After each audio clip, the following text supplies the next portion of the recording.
აჭარის 6 მუნიციპალიტეტის საკრებულოში ამ ეტაპზე 23 ფრაქცია მოქმედებს, რომელთაგან 17 2012 წლის არჩევნების შემდეგ შეიქმნა. ფრაქციის თავმჯდომარეთა თვიური ხელფასი 1350 ლარს შეადგენს. ჯამში 23 ფრაქციისთვის ბიუჯეტიდან თვეში 31050 ლარი, წლიურად კი 372600 ლარი იხარჯება. არასამთავრობო ორგანიზაცია საერთაშორისო გამჭვირვალობა საქართველოს მიერ გამოთხოვილი ინფორმაციის თანახმად 23 ფრაქციიდან 1 წლის განმავლობაში საკრებულოში ინიციატივა მხოლოდ ბათუმის საკრებულოში მოქმედმა ერთმა ფრაქციამ წარადგინა.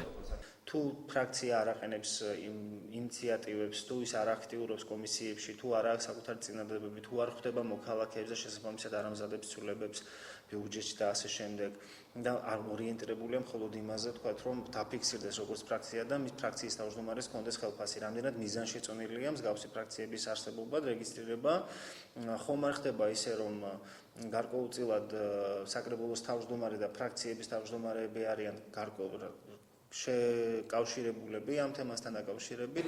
ხელვაჩაურის საკრებულოს ფრაქცია ქართული ოცნება სამართლიანობა გამარჯვებისთვის თავმჯდომარე მონაცემებს არ ეთანხმება. სულიკო მიქელაძე ამბობს, რომ ზეპირი ინიციატივის წესით საკრებულოს არაერთხელ მიმართეს, რაც სხდომის ოქმებშია ასახული. ამ ერთი წლის განმავლობაში ჩემგან იყო ესეთი ინიციირება, რომ მუნიციპალიტეტის ტერიტორია დაყოფილი ყოფილიყო ტურისტულ კატეგორიებად.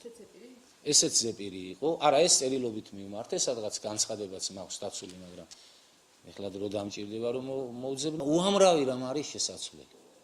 ესეც ერთ-ერთი ხარვეზია ესეც, რომ არ ხდება მისი საკრებულოს სხდომების ჩაწერა ვიდეო სახით, და არქივება არ ხდება მთელი ამ მასალების ჩაწერის სახით. არსებობს ოქმები სხდომის მასალებისა.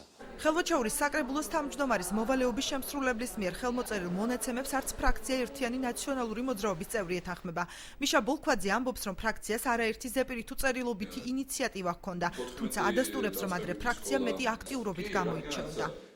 ფინანსთა მინისტრი მოვიწვიეთ, რაზეც კიდევ ერთხელ ვიმეორებ, ხელი მაქვს მოწერილი, რათა თვითმმართველობის, ესე ვთქვათ, ბიუჯეტის დაგეგმვაში არ ჩარეულიყვენ აი ამ თემასთან დაკავშირებით. წლის განმავლობაში კიდევ ერთხელ ვიმეორებ, არა აქვს გამგებელზე რაღაცის წერილის მიწერას აზრი, იმიტომ რომ ის თვითონ ვერ წყვიტავს ამას. ეს ხდება მინისტრის კაბინეტში, ან მთავრობის კაბინეტში, ან ალბათ მურმან დუმბაძის, ესე ვთქვათ, სახლში. გამყოფი ღობეების, ბულვარის გადმოცემის, ონლაინ ტრანსლირების წარდგენილი ინიციატივებიდან ეს საკითხები ახსენდებათ ბათუმის საკრებულოს ფრაქცია მაჟორიტარის წევრებს.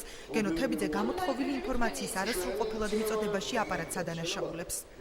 დოკუმენტებში ამაში ჩვენ ვერ ჩავერევით, იმიტომ რომ ეს არის, ასე ვთქვათ, აპარატის საქმიანობა და აპარატს უნდა უზრუნველყო და მიეწოდებინა ეს ინფორმაცია, რომელი ინფორმაციაც ჩვენს აპარატს გააჩნია ჩვეულებრივად და უბრალოდ უხერხული არის, როდესაც ჩვენს მიერ შესრულებულ საქმიანობას დროულად ვერ უზრუნველყოფენ, რომ მიიცენ იმათ დაინტერესებულ პირებს.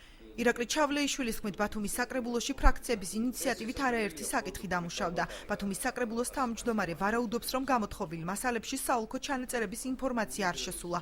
ირაკლი ჩავლეიშვილი ხარვეზის გამოსწორებას აპირებს. ეს შესაძლებელია, მხოლოდ დოკუმენტალურად არის ასე დაფიქსირებული. ახლა ზუსტად მე ვერ გავიხსენებ, მართალი გითხრათ, ცოტა დრო რომ მქონდეს გეტყოდით რა ძირითადი საკითხები იყო ესეთი, როდესაც ამა თუ იმ ფრაქციამ შემოიტანა. ჩვენ აუცილებლობა არ გვაქვს მანდამაინც დოკუმენტალურად გავაფორმოთ. ესა თუ ის ფრაქცია არ არის შეზღუდული, მას შეუძლია ფრაქცია წინადება წამოაყენოს პირდაპირ ცოცხლად საკრებულოს სხდომაზე და დაისვა საკითხი და ესა თუ ის საკითხი გავიდეს. ფრაქციის თავმჯდომარეები ხელფასის გარდა საწვავისა და სატელეფონო ხარჯებსაც მოიხმარენ.